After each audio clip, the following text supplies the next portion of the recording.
Hello friends, UPSC division IAS में आपका स्वागत है। फ्रेंड्स, आईएएस की तैयारी करने वाले जो स्टूडेंट होते हैं, इस वीडियो में उन्हीं पर बात करने जा रही हूँ और मैं माफी चाहूंगी कि मैंने इसे नाम दिया है भेड़ चाल। आप भेड़ चाल का अर्थ जानते होंगे। भेड़ चाल का मतलब है कि जो भेड़ों का जो झुंड होता है उसमें ये देखा गया है कि जो सामने की भेड़ होती है वो जहाँ जहाँ जाती है पीछे की भेड़ भी बिल्कुल उनको फॉलो करती है, उनका पीछा करती है, पीछे पीछे चलती रहती है। वह अपनी तरफ से कुछ भी नहीं सोचती। उदाहरण के तौर पर अगर सामने का भेड़ मान लीजिए कि बहुत बड़ा गड्ढा में आ गया और उसमें कूद गया बिना सोचे समझे, तो पीछे की भी जो सारी भेड़ होंगी वो रुकेंगी नहीं कि वो सामने की भेड़ कहाँ चली गई, वे भी उस गड्ढे में कूद जाएंगे। इसे कहा जाता है भेड़ चाल। मैंने जो शुरू में बात कही कि आपने ऑब्जर्वेशन के आधार पर, अब मैं इसी भेड़ चाल को आईएएस की तैयारी करने वाले स्टूडेंट हैं उन पर देख करके अप्लाई होता है। इस पर कुछ बातें करने जा रही हूँ और ये जो मेरी सारी बातें हैं आप विश्वास कीजिए कि पूरी तरह से व्यवहारिक है। उदाहरण के तौर पर आपने आईएएस बनने का फैसला किया है, बहुत अच्छा फैसला किया है, मैं आपके इस हौसले का स्वागत करती हूँ। लेकिन आप सोच करके देखिए कि कहीं ऐसा तो नहीं कि आपका ये फैसला एक भेड़ चाल का किस्म का ही तो नहीं है। आपके दोस्त आईएएस बनना चाह रहे हैं, वो तैयारी कर रहे हैं, आपके शहर के लोग तैयारी कर रहे हैं, आपके परिचित तैयारी कर रहे हैं, आपके कॉलेज के लोग कर रहे हैं, या लोग कह रहे हैं कि तुम भी करो, तो आप करने लगे। अगर आप ऐसा कर रहे हैं तो कोई गलत नहीं है, कर रहे हैं। लेकिन अगर आप सोचेंगे कि सब कर रहे हैं इसलिए मैं करूँ, तो मुझे लगता है कि कहीं न कहीं थोड़ी आपसे गलती हो रही है। आप अपने स्तर पर बेहतर होगा कि सोचे, क्योंकि देखिए अगर आप आईएएस बनना चाह रहे हैं इसका मतलब क्या हुआ? मतलब यह हुआ कि जो भेड़ों का जो झुंड है, यानी कि जो समाज के इतने सारे लोग हैं उनसे कुछ अलग बनना चाह रहे हैं। तो जब अलग बनना चाह रहे हैं तो जो सब कोई कर रहे हैं उसी करके कैसे आप आगे बढ़ सकते हैं। फ्रेंड्स, इसके बारे में बहुत खूबसूरत 2 लाइनों की कविता है, मैं आप लोगों के सामने रखना चाहूंगी। उसमें कहा गया, लीक छारी तीनों चले शायर सिंह सपूत। यानी कि ये जो 3 लोग होते हैं, ये 3 लोग कौन हैं? शायर। जो शायर होगा उसे अपना रास्ता खुद तैयार करना होगा, खुद बनाना पड़ेगा, कुछ नई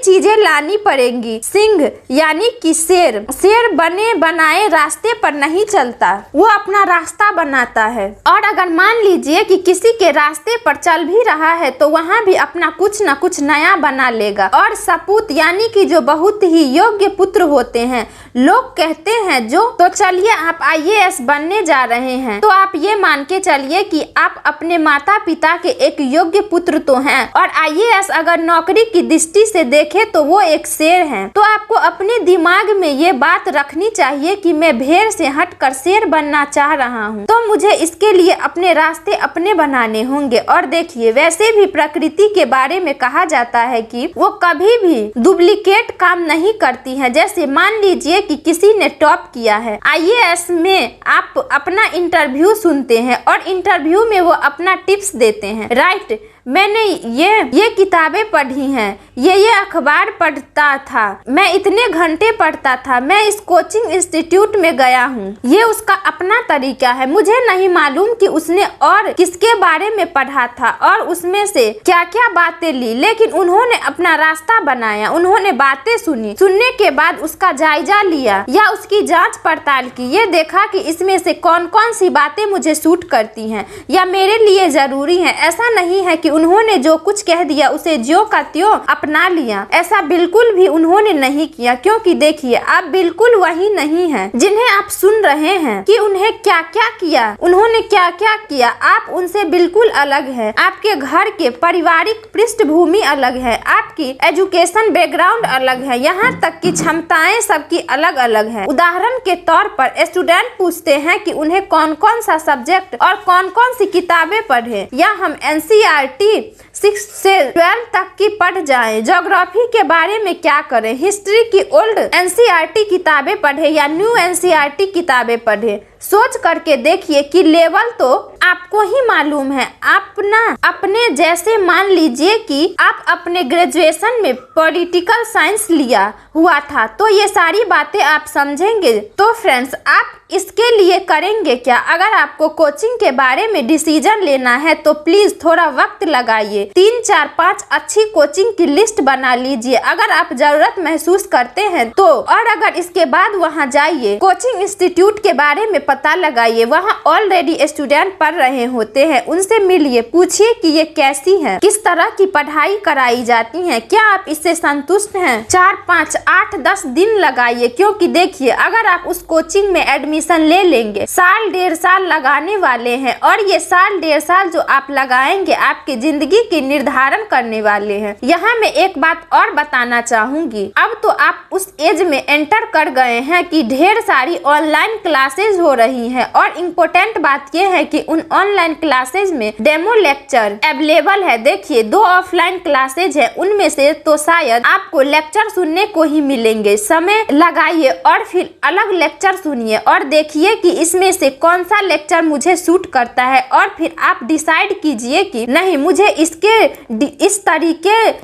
डिसीजन नहीं लेना है कि वहाँ सब लोग जा रहे हैं तो मैं भी उसके पीछे चला जाऊं। नहीं, आप अपने स्तर और जरूरत को देखते हुए अपनी ओर से डिसीजन लीजिए। किताबों के बारे में आप दूसरे से क्यों इतना पूछते हैं? आपने ग्रेजुएशन किया हुआ है, किताबों से पहले डिसाइड करने से पहले किताबों के दुकान पर जाइए। चलिए मैं मान कर चलती हूँ कि किताबों की दुकान अब कम जगह रह गई है, लेकिन लाइब्रेरी तो हर जगह है, लाइब्रेरी जाइए। जैसे मान लीजिए कि आपको इकोनॉमी की किताब डिसाइड करनी है तो वहाँ से 5-10 किताब ले लीजिए, दिन भर उन्हें उलटिए पलटिए, उन्हें देखिए कि उनमें आपका अपना कोर्स पूरा हो रहा है या नहीं हो रहा है, या कौन कौन से टॉपिक किताबों में मिल रही हैं, और इसके बाद उन टॉपिक को पढ़िए और देखिए कि आपके समझ में आ रहा है कि नहीं आ रहा है। और आपको लगता है कि नहीं, इसमें तो बहुत अच्छे से समझाया गया है और यूपीएससी के प्रिपरेशन को ये पूरी कर रही हैं, तो खरीद लीजिए। तो ये बेसिक चीजें हैं, ये समझ लीजिए कि फाउंडेशन स्टोन है। फाउंडेशन स्टोन को इकट्ठा करने के लिए थोड़ी मेहनत कीजिए, सुनी सुनाई बातों पर बिल्कुल यकीन मत कीजिए,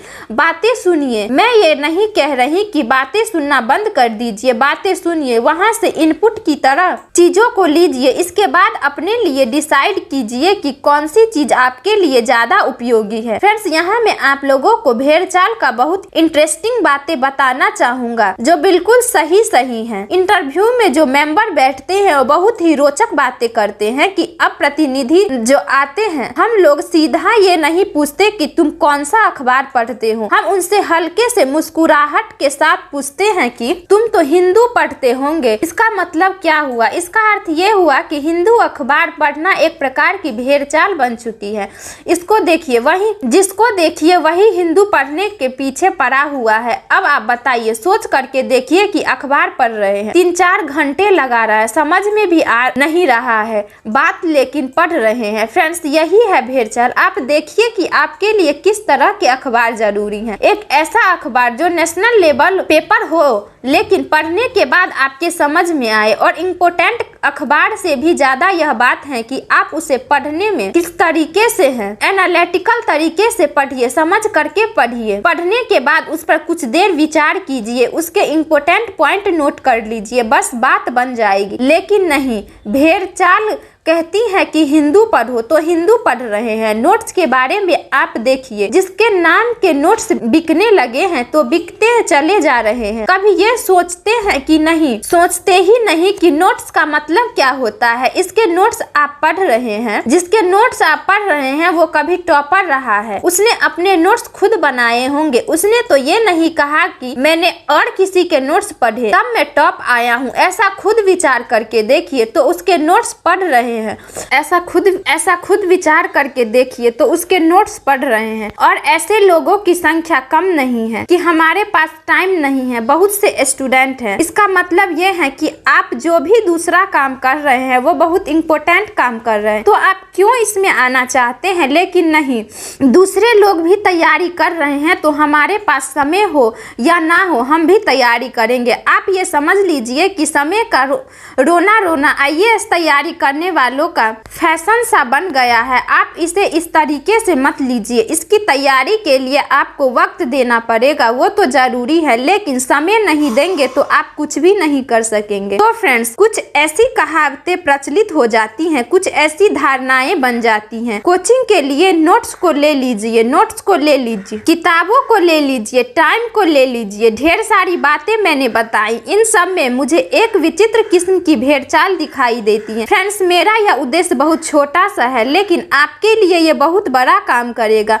और यह है कि बात मैंने शुरू में कही हूँ, भेड़चाल का हिस्सा ना बने। और वैसे भी एक बार मैं फिर से याद दिलाना चाहूंगी कि आप IAS बनना चाह रहे हैं तो भेड़ों से अलग हट करके आप शेर बनने की कोशिश कर रहे हैं, और ये तब तक संभव नहीं होगा जब तक भेड़चाल छोड़कर आगे बढ़े। तो फ्रेंड्स, मेरा यह वीडियो अगर आपको अच्छा लगा हो तो वीडियो को लाइक करें, चैनल को सब्सक्राइब कर दे और बेल आइकन हिट कर दे। मिलते हैं अगले नए वीडियो में, तब तक के लिए गुड बाय, जय हिंद।